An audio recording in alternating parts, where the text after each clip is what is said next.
Ito ang reading mo, Aquarius.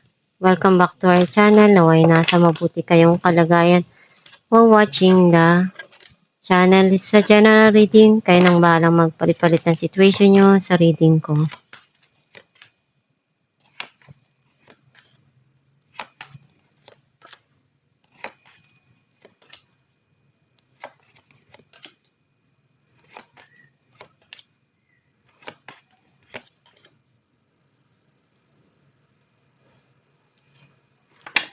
At the bottom of the deck, Wheel of Fortune. I feel like ang nasisense ko na energy mo.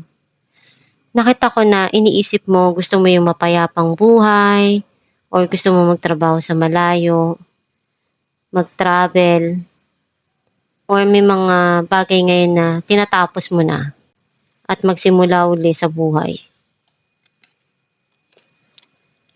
Ang mensahe ng card mo, kapag naalala mo yung nangyari, naluluha ka. And nanghihinayang ka dun. Wala sa isip mo na mangyayari yung sitwasyon na yun. Sobra kang nasaktan, nalungkot. You feel heartbroken. And durog na durog ka dun. Feeling mo may mga pagkukulang, may emptiness na hindi nabibigay, hindi napunuan. And sa ngayon, gusto mo munang ibigay sa sarili mo yung kaya mo na pagmamahal. Meron ditong magandang balita na darating. Some of you, iniisip mo kung ano yung hakbang na gagawin mo sa bagong sisimulan mo.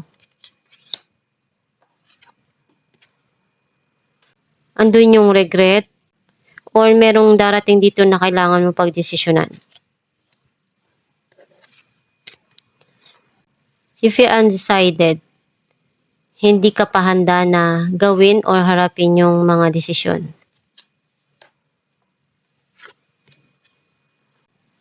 Ngayon mo nare-realize kung ano yung magpapasaya para sa'yo. Some of you may fertility dito na involved or alam mo na ngayon kung ano yung kailangan mo. Mas pinipigay mo kung ano yung gusto mo ngayon. Kung ano yung magpapasaya para sa'yo.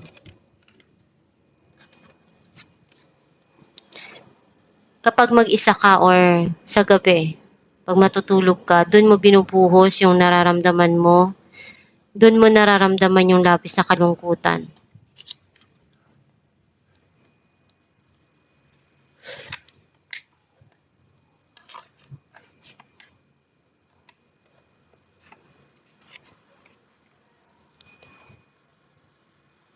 Clarify natin ang 5 of Cups.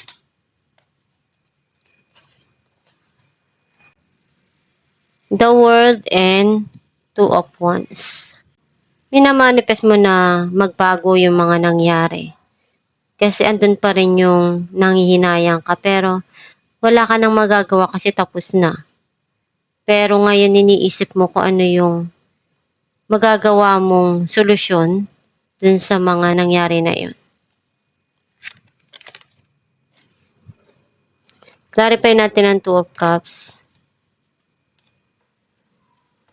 6 of Wands and Queen of Wands. Unti-unti kang maghihil doon sa mga pinagdaanan mo. Malalagpasan mo rin kung ano yung naranasan mo, kung ano yung sa tingin mo, pagmamahal na hindi mo naramdaman, ikaw na yung magbibigay nun para sa sarili mo or mayroon ditong relasyon na mapagtatagumpayan yung mga pinagdaanan na pagsubok at magiging okay yung bawat isa. Clarify natin ang 4 of Cups. 4 of Swords and the Empress. Gusto mo munang bigyan ng time yung sarili mo para makapag-desisyon. Kasi alam mo na hindi mo deserve yung mga nangyari, kung ano yung naramdaman mo dun sa nakaraan. Clarify natin ang the Empress.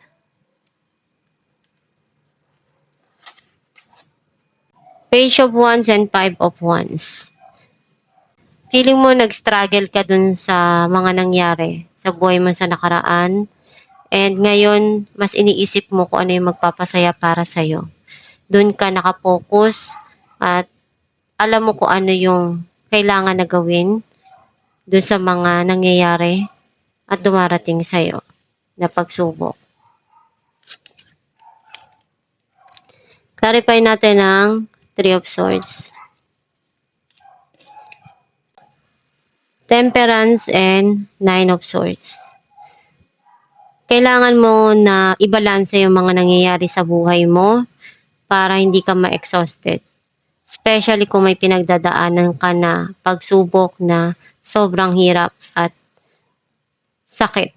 Kasi kung nandun ka pa sa time na na-stress ka, nadidepress ka, you need to be patient and ibigay mo kung ano yung kailangan ng puso mo. Ihilin mo muna yung sarili mo sa mga pinagdadaanan mo and pag-isipan mong mabuti yung mga desisyon mo, huwag magpadalos-dalos at huwag kang magdesisyon lalo na kung galit ka. Kasi baka bandang huli, pagsisihan mo din yun. Clarify natin ang Page of Wands. Five of Cups and Queen of Pentacles. Ngayon mo naisip kung saan mo ngayon i-invest yung attention mo, yung pera mo, yung effort mo. Kasi ayaw mo nang mangyari kung ano yung nangyari before. Ayaw mo nang gawin kung ano yung pagsisisihan mo sa huli. At nangihinayang ka doon sa mga bagay na nawala na. And some of you may darating dito na magandang balita about dun sa past. And para sa'yo, okay na eh. Nag-heal ka na eh. Clarify natin ang Two of Pentacles. Five of Swords and Queen of Cups. Urong-sulong ka dun sa mga desisyon mo. Hindi ka pa ready na mag-decide. May mga bagay kang gustong gawin, ayusin, pero hindi mo alam kung paano mo sisimulan. Kasi right now, may mga bagay pa na dinaramdam mo pa, nalulungkot ka pa, and nandun ka pa sa time na umiiyak ka pa, and sensitive ka dun sa mga pinagdadaanan mo ngayon. Madali kang magdamdam at masaktan. And you feel undecided dun sa mga pinagdadaanan mo ngayon, hindi ka pa handa na magdesisyon at gawin kung ano yung kailangan dun sa sitwasyon. Hindi ka pa ready. Clarify natin ang Nine of Swords. Ten of Wands and the Devil. Sobrang gulo ng isipan mo ngayon. Ang dami-dami mong pinagdadaanan. Feeling mo ang bigat-bigat. Yung sobrang kalungkutan na nararamdaman mo deep inside. And magulo yung lahat para sa'yo. Gusto mong alisan. Gusto mong tapusin yung sitwasyon. Alamin natin kung ano mensahe para sa'yo.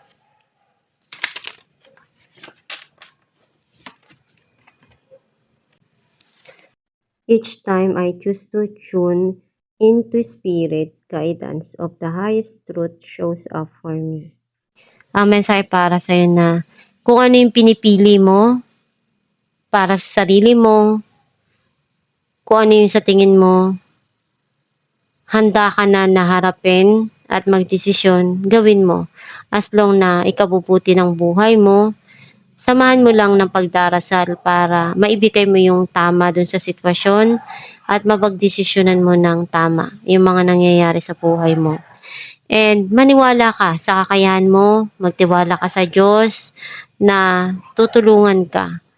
Kahit ano pa yung dumarating sa buhay mo na pagsubok, isipin mo na maliit na bagay lang yan Basta ginagawa mo yung kaya mo do'n, binibigay mo kung ano yung kailangan do'n sa sitwasyon at mapagtatagumpayan mo rin na malagpasan yang mga pagsubok na yan.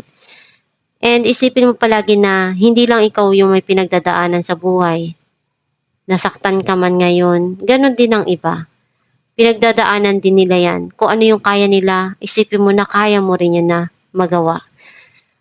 And magtiwala ka sa kakayahan mo, sa Diyos, na lahat ng yan, malalagpasan mo yung mga pinagdadaanan mong yan. And nandiyan lang palagi ang Diyos para tulungan ka, i-manifest mo yung pagbabago na gusto mo sa buhay mo, i-attract mo yung ikabubuti ng buhay mo, at para iyon yung dumating sa buhay mo. Para iyon yung ibigay sa'yo ni universe. And wag mo aksayahin yung energy mo dun sa mga bagay na hindi naman kaaksa-aksaya. Palagi mong iisipin yung sarili mo kung saan ka magiging masaya.